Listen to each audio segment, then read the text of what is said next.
Have I got a treat for you today? I often get asked, how do you get so much done? And the truth is, I have a lot of incredible people around me, one of which is my executive assistant, Abigail Schroeder.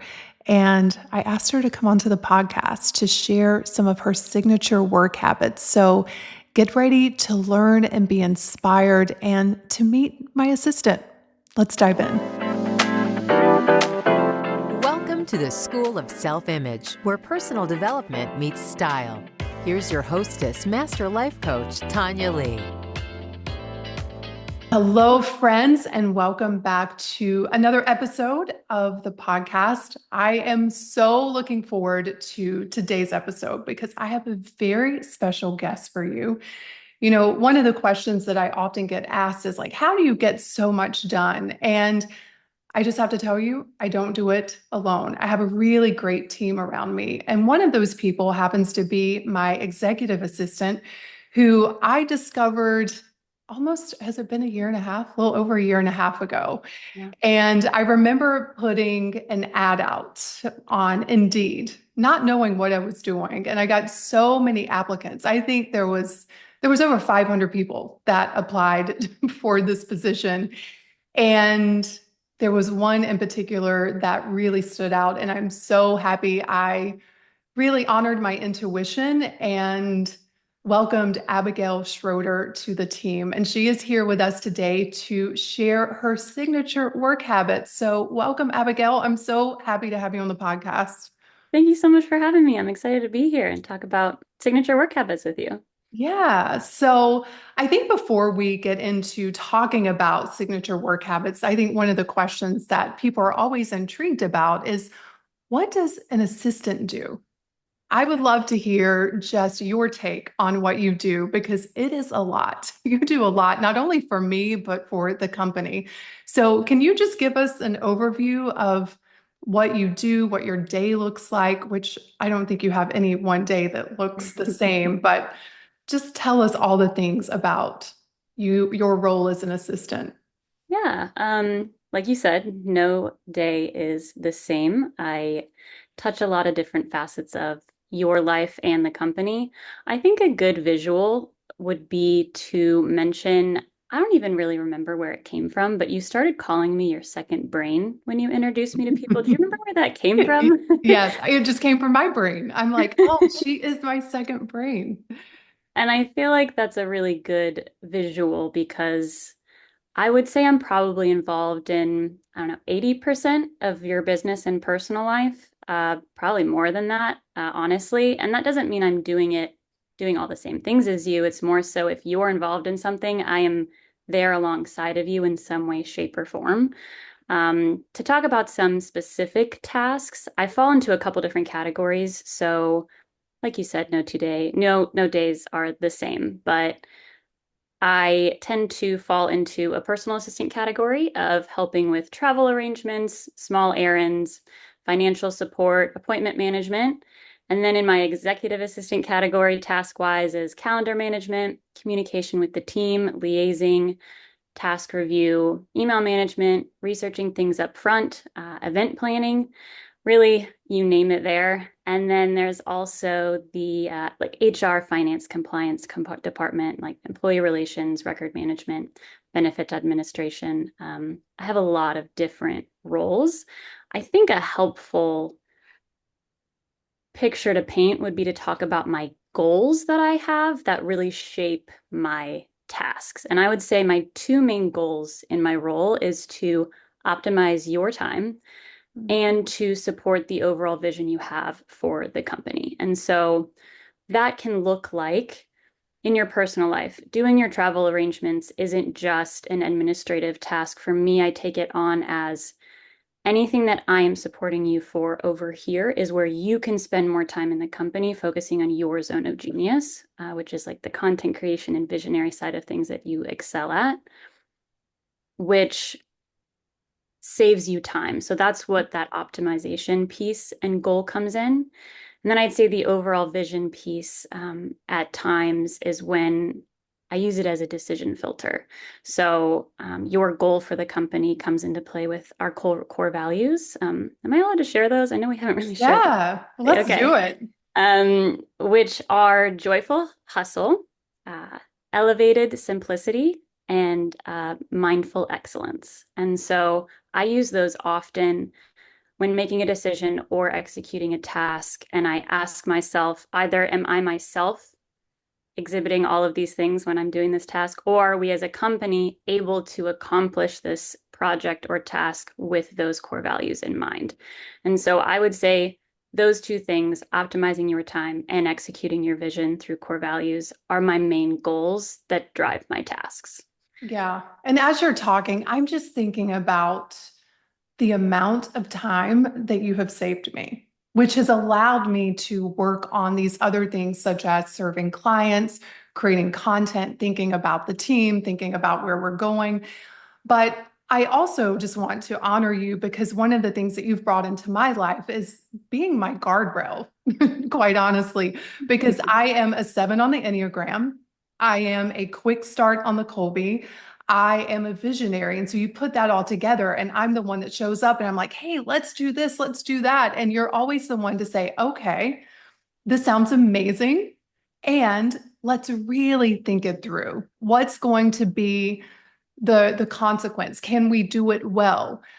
You just ask really good questions that cause me to pause and think, maybe now's not the time to do that, or maybe we need to delay it a little bit. And so you have really brought that skill set to me, which I greatly, greatly appreciate.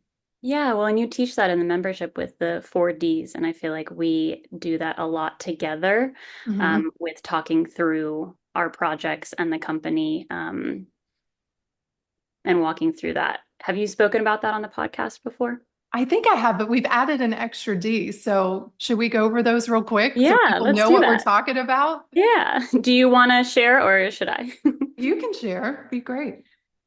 So the concept of the 4Ds is when you're faced with a task, you have four options. You can delegate, delete, delay, or delight. And so we'll go through those. And so often, let's say there's a project that we're talking about implementing in the company, and we go through and notice, okay, while this is a really great project, we maybe can't do this while exhibiting mindful excellence for whatever reason. We have other projects going on in the time frame. So we can go through those Ds and say, well, can we delete this? Is this really important? If the answer is yes, we can go, all right, can we delegate it? That's a great option. We have such an amazing team. There are several different parts of projects we can delegate to other people.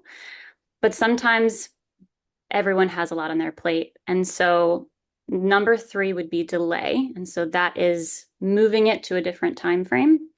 And then if none of those work and we say, you know what, we got to do it, then you delight in the task or activity that is at hand. Yeah. And it's such a great way to think about what you're doing. Because I always say, if you're going to do it, don't do something and then be struggling and arguing with it. You've already committed to doing it. So figure out what needs to happen so that you can delight in it. And I feel like we do a really good job with that at the company. So Yeah. I want to hear all about your signature work habits. I have people come to me on the team that's just always bragging about you. They're like, God, Abigail just gets things done and she's very mindful and she really thinks things through. And you are able to accomplish a lot in what feels like a relatively short amount of time. And I feel like this is something that a lot of people struggle with. And so I thought it would be fun for you to come onto the podcast to share what your signature work habits are. Yeah, I'm excited to dive in. I have five of them. There are more, but I would say these five steps I'm about to share are the steps that when I notice I'm not doing one or two of them, my productivity goes down. I'm not feeling as good. And so that's where these steps come from. And my caveat to begin with is while these are my signature work habits, I fall short of them often. I do not do these perfectly. Jamie, our copywriter, has the phrase consistency over perfection, and I have been using that often as a recovering perfectionist. And so just before I share these steps, I want to make sure I give that caveat of these are my signature work habits, but I'm not 100% on them all the time because no one can be. No, thank you for saying that too, because I think people can listen to a podcast like this and immediately feel like such a failure. And I don't think any of us do anything consider perfectly or even consistently all of the time. That's just not the nature of life. I like to see these as standards that we work towards. And when we're not living into them, we can feel it and we just course correct. And so, for any of you all watching or listening to this, I hope you to really take that to mind. These are just meant to inspire you and hopefully make some tweaks in your work habits to help you ultimately just feel good, to feel good not only about your work, but about yourself and taking care of yourself. And so I'm really excited to hear what your signature work habits are. Yes. All right. Now we can dive in. Let's So go. I'll give the brief just list and then we'll go in deeper. So number one is starting your day well. Number two is self-awareness and acceptance. Number three, prioritize with focus and rest. Number four, diffuse mode of thinking. And number five is ending your day well. Mm. So let's dive into those. Starting your day well can mean a lot of different things. It really means whatever that means to you. For me, it tends to fall in the category of supporting my nervous system. That can look like movement, going on a walk, getting some sunlight. There's a lot of science behind why those things are good for you. But all of them for me really center and help balance my nervous system. So I start the day in a more relaxed state. Do you have anything that you start your morning with that tends to benefit your nervous system? Yeah, it's always changing, but I find the one consistent thing I come back to, well, two things. Music, putting some music on first thing in the morning, and journaling. When I can create that surrounding that, as you said, calms your nervous system, and then journal anything that is going on in my head, anything I need to work through, or sometimes it's like journaling from my future of like, this is what I'm excited about, this is where we're going. Any of those methods really help me start my day off right. And recently, sounds going to sound silly, but I usually play a couple of games of backgammon with Fonz before Hmm. I get my day started. There's something about games for me that creates presence. I'm focused on that one thing. I'm not thinking about work yet. I'm not thinking about, what I've got to get done today. It's just like a moment of like, let's just be here. Let's start the day off with something delightful. And then sometimes it's a workout. Sometimes I do that later. I may do my walk later, but journaling and music, and then just giving myself a little bit of space to do whatever I want, whether it's play a game, whether it's putts around the house. Those are, I know I said two, but those are the three things that really help me start my day out well. Do you feel like you can notice a difference when you start days off that way versus, maybe not making the time to do those things? Yeah, because I think the way we start our day is the energy that we take into our day. Yeah. And so if I just jump up and run to my computer, I'm already in a state of overwhelm and stress. And it just seems like that is the energy in which I carry with me throughout the day. So yeah, Yeah. I definitely feel it. What about you? I totally agree. I mean, that's why it's step number one. Like Mm. if I don't start my day well, that is probably the main thing that influences the rest of my day. And I like to remind myself too sometimes, because I think by saying this, some people might feel like, oh, well, it's noon and I haven't started my day well, so the day's gone for. It's like, no, you can really decide to start your day over at noon if you want to. Mhm. Just taking time for yourself to regulate. Most beneficial at the beginning of the day, but can really happen. It can happen at 6 p.m. Yeah. people. Like seriously, I talk about the U-turn and I call it YOU. And I'm like, at any moment. Because I think when we hear this, we're like, well, I screwed up today. I'll start again tomorrow morning. And we just keep this perpetual pattern of waiting until the next day. And I'm like, at any moment, you can do a U-turn and recommit, do whatever you need to do to get yourself back on track. And so I'm so glad you brought that up. Yeah. Well, yeah, so that's step one. And I think it's a really important step. So Going on to the next step is self-awareness and acceptance. And so self-awareness is the piece of knowing yourself well enough to know your strengths and weaknesses. Specifically with work, it's, what do you excel at and what are you, still working on growing? And then the acceptance piece of it, and I was hesitant to add the acceptance piece as a habit because this is still a daily practice. I have to choose every day to accept these. It's not quite a habit yet, but I'm getting there. The acceptance piece does two things. One, when we accept that we have strengths and weaknesses, it can actually help us understand others better and lead to more collaboration and understanding. And then number two, it can help us actually find tools to support the weaknesses. Sometimes when you aren't self-aware about a weakness or don't accept it, it can be really hard to find the tools to support it. Do you feel like I feel like in coaching, you might come across people saying like, I know I do X, but I want to change and I can't seem to do anything about it. Is that something you come across? Yeah, all the time. Yeah. And so for me, that's the acceptance piece of it, because I feel like for a long time I was like, well, I know I do this, but it was the acceptance of, okay, that's a weakness. And it's okay that that's a weakness because I have these strengths. Because I think for a long time I didn't accept that the things that I was good at were strengths of mine. I just thought Mhm. everyone was good at them. That's But being usually how able it to, is with our yeah, strength. yeah. It really is. But it really helps you be able to accept your weaknesses when you notice, like, okay, it's really hard to say, like, yeah, I really suck at these 5 things, more than that. But when you don't acknowledge that you're really good at the other things. And so I think both of those things are really important. That's okay. I just want to add this because when people come to me with that, one of my questions is, well, why do you want to be better at the things that you're not good at? Like, Mhm. really think about that. Is it because you think you should be? Is it because of what the people around you are saying? Because sometimes I find that maybe that's time that we could spend just really reveling in and focusing on our strengths and then surround ourselves with people that support us on our weaknesses. Now, sometimes there are things that you want to get better at, and I think you Yes. absolutely can, but just be curious as to why you're wanting to better that area. What's driving it? Yeah, definitely. And maybe there's a third step of self-awareness, curiosity and acceptance there. So get curious about those strengths and weaknesses. Like you said, I'm glad you mentioned that. Yeah. Um, and What I've are some noticed of some your of those. weaknesses, do you think? Yeah, some of my weaknesses. Well, I would say I'll list some strengths and then I'll list some weaknesses, going back to making sure I accept my strengths. My strengths are processes, forward thinking, and seeing several perspectives at once. I tend to be Mhm. really good at seeing how several different puzzle pieces could honestly make like 4 different puzzles. Yeah. My weaknesses, however, are memory. It's not great. I Mm. lean towards pessimism often, and I'm easily distracted.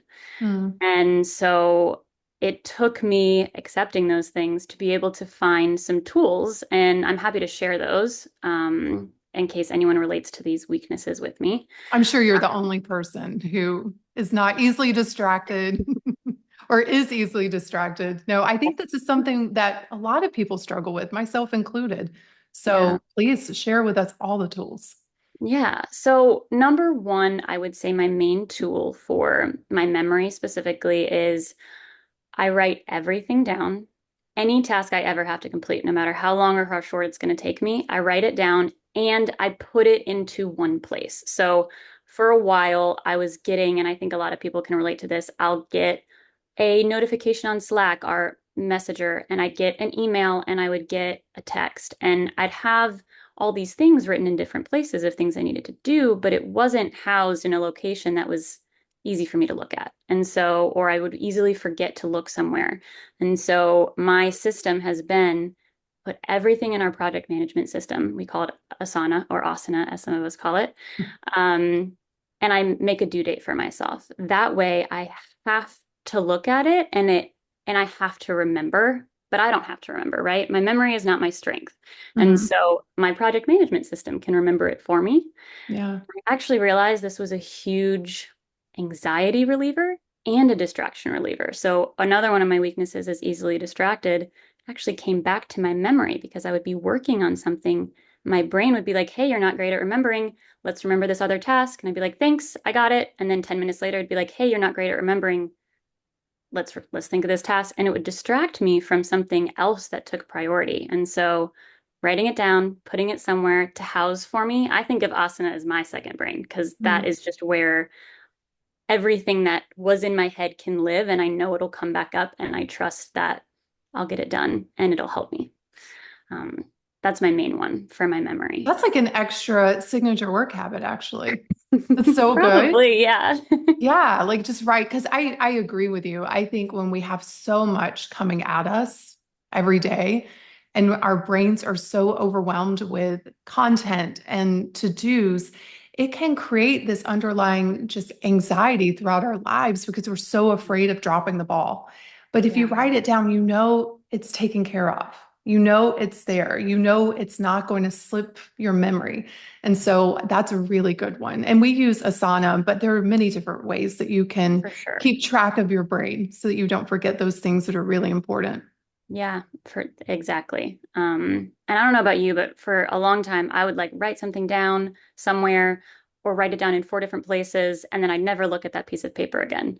And so the step I took farther was it has to be in one place for it to be productive for me. Other people might have different processes and systems, but yeah, that is my main memory and probably could have been a different signature work habit. I just want Um, to say it's crazy to think about how well you work with your memory not being so great. Like seriously, like you are so productive. You get so much done. It is very rare that you drop a ball ever. And now I know why. You write everything down. It seems yeah, so simple, and yet it's a practice that you hard. have to just repeat over and over until you realize, oh, I have another brain that I can rely on. Yeah, for sure. And I think this might be a tangent, but I used to have a really good memory. Mm. And then I went through some health issues and my memory just went away really quickly. And so I think maybe being able to remember what it was like having a really good memory to then having almost none made me create a process even faster than some Mm. other people might because I knew what I was missing remembering things well. Yeah, Um, but anyways, that was just a tangent. love a good tangent. um, my other weaknesses, there are shorter tools, but I lean towards pessimism. And I say lean towards because it is pessimism, but to be honest, it feels more like realism to me. And I know that's a definitely a pessimistic thing to say. But my tools there have been I started a gratitude journal a couple of months ago, and I was so resistant to this idea. It felt very easy for, I was like, that's just too easy.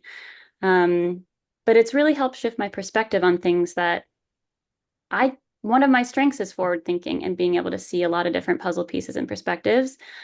But I did lean towards those negative perspectives. And so having a gratitude journal and being able to keep note of some positive things happening, it didn't prohibit those negative thoughts, but it just made space for positive ones. And now I can kind of use them all together instead of just leaning towards the negative, which has been really helpful, I'd say, for work and projects and having a positive mindset and confidence that a project will get done well.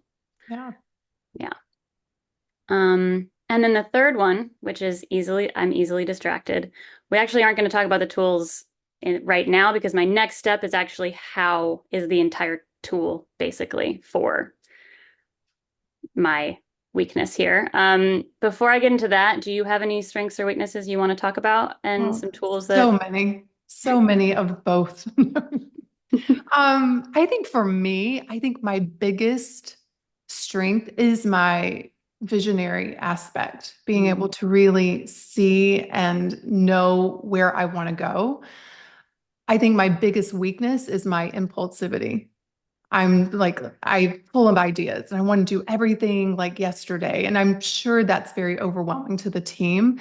And I think, as I said earlier, having someone like you around me to be like, okay, we're not going to just get rid of that idea, but is it the best thing to do right now? That has been so helpful, so helpful. So I could go through a whole list of weaknesses, but we have other work habits to get through. But again, like I was saying, I think it's just important that you know what they are and that you honor them. You don't Yeah. make them mean that there's anything wrong with you. It's just part of the human experience. We're not supposed to be great at everything. And you just surround yourself with the right people. It's why environment is so important. Yeah, for sure. And like you said, getting, you're saying you're impulsive. Is that a bad thing? It actually creates a lot of positives within the company. It's finding the people that can help support that with their strengths. So yeah, I love it. Okay, the step number 3 is prioritize with focus and rest. And so this is a big one. And this is a tool I use to help me not get distracted. And I think everyone gets distracted nowadays. We're kind of primed to not have a very good focus, not a very good ability to focus for long periods of time. And so for me, what I have found to be helpful is prioritizing and then implementing something called focus and rest. And so how I prioritize is you can do it on a monthly, weekly, quarterly basis. But for an example, a couple of weeks ago, I noticed we had a lot of hard dates and a lot of projects that had due dates coming up. And I wanted to make sure that where I was spending my time in the coming months was where it actually needed to be. I feel like it's really easy to get pulled into side projects or things that are important, but might not be the main priority at this moment. And so I made a list of like an order of everything that needed to get done, when it needed to get done, and kind of very menial steps of, okay, well, this due date is now, but it's actually going to take me a month to start getting the information from other people and doing these types of things. And so that is something I implement often, and I implement that on a weekly basis as well, but it is beneficial for a longer term, usually quarterly. And so I did that a couple of weeks ago. And then now every week, every Monday, it's usually how I start my week, I will look at that list and say, what is my top priorities this week? That usually leads to a list of a couple of things. And then from there, I do something called focus and rest. And so this is the practice of setting intentional time to focus and intentional time to rest. And so for me, what that looks like is I set a timer for 52 minutes. It's a very specific time. It's what works for me. And I focus on whatever my priorities were that I set. It usually is more so a beginning of the day task or ability. Like I can't often do this all day, right? We have meetings, we have things come up, people need us for other things. And so I usually try to do 2 or 3 cycles of this throughout the day. It helps my productivity. And so I sit down, I do 52 minutes of focus. And then as soon as that timer goes off, I set a timer for 17 minutes and I rest. That can look like going on a walk. A lot of those things to help calm your nervous system that we talked about to start your day are a lot of what I can do during this time period. But it's really stepping away from whatever I was working on, because it's really beneficial for me to not only be able to come back after that 17-minute time period and say, all right, what do I want to focus on for this next hour or 52 minutes? But then also it lets my brain do its natural focus and rest cycle. Have you ever been like working on something really hard and you kind of naturally daydream off to the side for a couple of minutes and then you just kind of naturally shift back into focus? Does that ever happen to you? All the time, every day. That's natural. It's actually like how our brain is supposed to work. We just don't often tell people that, or people don't often know that that's an okay thing. It tends to be a negative that people daydream or that they, aren't able to focus for 4-hour periods of time. It's actually not how our brain's supposed to work. And so by doing these focus and rest cycles for myself, I really just support my brain in how it naturally functions. So that is step number 3. So prioritizing with focus and rest. I love that your time is so do you have specific. time frames or anything that helps you? Yeah, mine, I follow the Dream Atelier process, which is in the School of Self-Image. And, it's really, I love it because it's customizable, but I always encourage women to choose blocks of time. And the first thing that they have to schedule is self-care. That's because that's usually the last thing we put on our list, We're like, oh, let me see how much time I have to take care of myself. That's like the first thing that we schedule. But I like to schedule blocks of time. Typically for me, it's 45 minutes. I find that that's after 45 minutes, I'm off in la la land. So 45 minutes. And what's really important for me is that I know the outcome of those 45 minutes. Yeah. So instead of just saying like, I'm going to work on a program or I'm going to work on this, it's like, no, at the end of this 45 minutes, I will have produced a podcast. I will have created the outline, whatever I need to know. I need to tell my brain exactly what we're doing. Because if Yeah. not, my brain is going to go to confusion. Like, what are we doing here? And so for me, it's like 45 minutes on, 15 minutes off is like the ideal time. But, for some people, I think they have to work up to it. Like maybe start with 20 minutes or 10 minutes, because if you're not used to focusing and you aren't used to requiring your brain to really zero in on something, it's a skill that you have to build. Yeah, like we talked about at the beginning, if you try to go all or nothing, starting at 52 minutes might get you really discouraged that you're not able to focus for 52 minutes. And that's completely normal.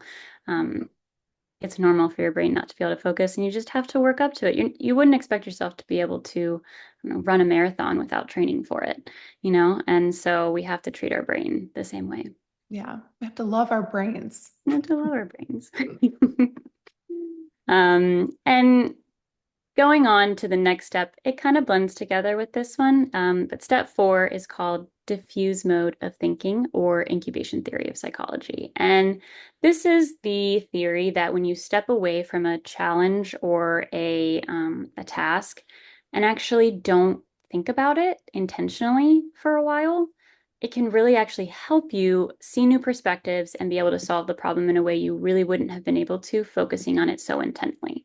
So this ties into the focus and rest we just talked about, in giving your brain space to not so intensely think about a challenge. Now, that intense focus is really important as well, but this diffuse mode of thinking allows us to gain new perspective, like I mentioned. I mean, I so often will take a rest, or I'll be in the shower, or I'll be like putting my head on my pillow about to fall asleep, and I'm like, bing, I just solved a problem I've been trying to solve for a week, and I haven't been thinking about it for the past 3 hours.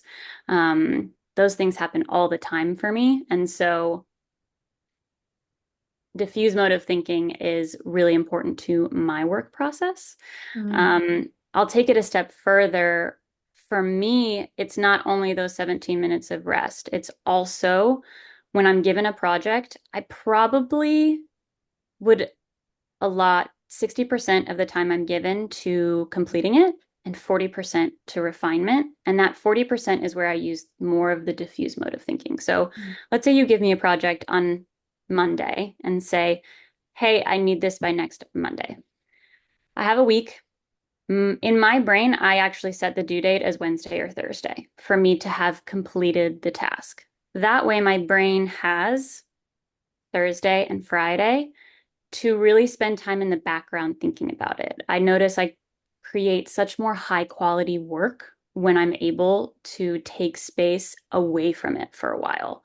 And that is why diffuse mode of thinking is one of my steps. Oh my God. So I have to share this with you. I love that you just said this, because I'm used to, okay, it's due on Friday. Like, I'm going to get it done by Friday. And then I get it done. And there are times where it's like, okay, it's off to the masses. It's off, the content's out. And I'm thinking, oh my God, it could have been so much better. And part of me thinks that that's just the way our brains are wired. Our brains are always going to think that it's so much better. But so Laura Hinton, who is our community manager, she came in last week to work on a project for the membership that we're so excited about. And we are so ahead of schedule because this is something that I'm going to be filming in December, but we completed everything. And now I can't tell you how good it feels to know that I have the next couple of months to do what you were just talking about. I'm already getting ideas of how I want to refine it, how I can make it better. And so I am in love with this theory of yours. I mean, I know you didn't come up with it, but you have brought it to my attention, and because I do think there's something about that. So what I'm hearing you say is whatever the deadline is, shrink that deadline for yourself, get it done, and then give yourself those, it might be a day, it might be 3 days to really marinate in it and see what you want to tweak, see how you want to refine it. And you may do nothing with it, and that's okay too. But also, I think about just the pressure. It's like you're ahead of schedule. You got it off of your plate ahead of time. And if you want to change it, you can. So I love this theory. Yeah, there's several different pros to it, like you mentioned. And I love that you've been noticing that it's been supportive for you. So good. So good. All right. What's your next one? So the next one, step 5, last one, ending your day well. And so this one is important, just like starting your day is, because it's all a cycle. And for me, I've noticed, especially work related, I need to finish work about 3 to 4 hours before I go to sleep. So I don't really have a designated time that I end work, but if I know what time I'm planning to go to bed, I work backwards from there. Because for me, if I don't take that time to do something for me, those 3 to 4 hours before sleep, I tend to continuously think about tasks, the projects, and then I don't sleep well. And then I wake up and then I probably sleep in because I didn't get enough sleep. And then I don't start my day well. And then it just cascades from there. And so, step number 5, ending your day well, just kind of ties a pretty little bow on everything else that we've been talking about because it supports all of the rest of the steps. And for me, ending my day well can look like, I don't know, cooking, hanging out with friends, going on a walk, playing a game. I love concerts, traveling, new experiences, any of those things that really support you. And I do want to mention a piece about I think sometimes self-care is seen as, get a massage, do a facial, those types of things. But this also falls into like the practical self-care of like, do that chore you've been putting off for a month. Doing it will actually really support you. And spending the time before you go to bed doing things for you, even if it's not the most fun type of thing, is really important to the rest of your productivity and work habits. I love that you said that. Self-care can be hard sometimes, right? Yeah, it can be. Self-care is going to the gym even when you don't go to. Self-care is folding the laundry that you've been letting pile up and it's just consuming your time, but you're going to feel so much better once Or you do that, it. that hard conversation that you've been avoiding with somebody that will benefit in the long. It's the decision to do something now that might not feel the best, but will definitely benefit your long-term goals. Yeah. They don't feel the best in the now sometimes, but they definitely help in the future. Yeah.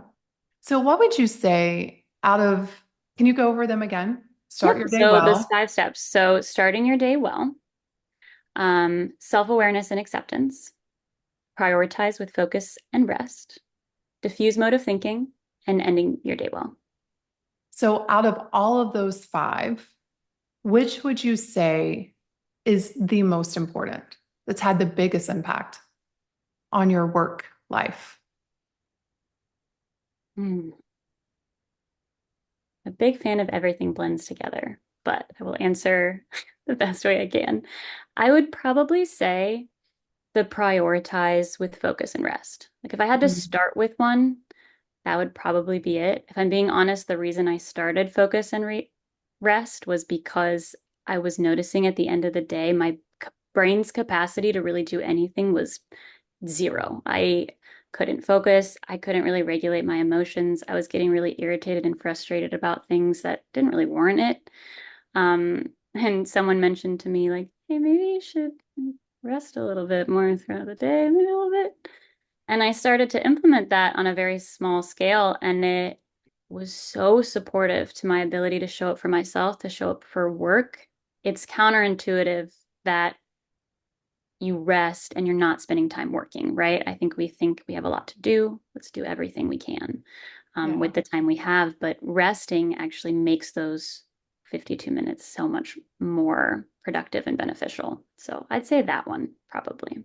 Yeah, and that's what I love about our company culture is that we really do encourage that. Like I get excited when someone's like, I'm going out for a walk. I'll be back, in 30 minutes because I just know that when you come back, you're going to be so much more productive. You're going to feel better. And I think everything is energy. So not only will the team feel that, but I feel like our clients will feel it. So it's something that we definitely encourage. And I just find that people are more in love with their work, they're more productive, and they're happier. It's Yeah. like, are we working to live or living to work? I want us to work to live. I want us to have a life outside of work and a life inside of work, I which was is going to what say a these, life that we like in work. Like I think yeah, being productive and feeling like the goal of your company is something that you believe in is really important and can support you having a good life. But there's always that work-life balance that it's very hard to accomplish, but we definitely encourage that with people within the company. 100%. Well, thank you so much. I know so many people are going to find this conversation extremely inspiring. And hopefully, you all will walk away with some tips of how to elevate your work habits. So, thank you for joining us today. Well, thank you so much for having me. Take care. Cheers, everyone.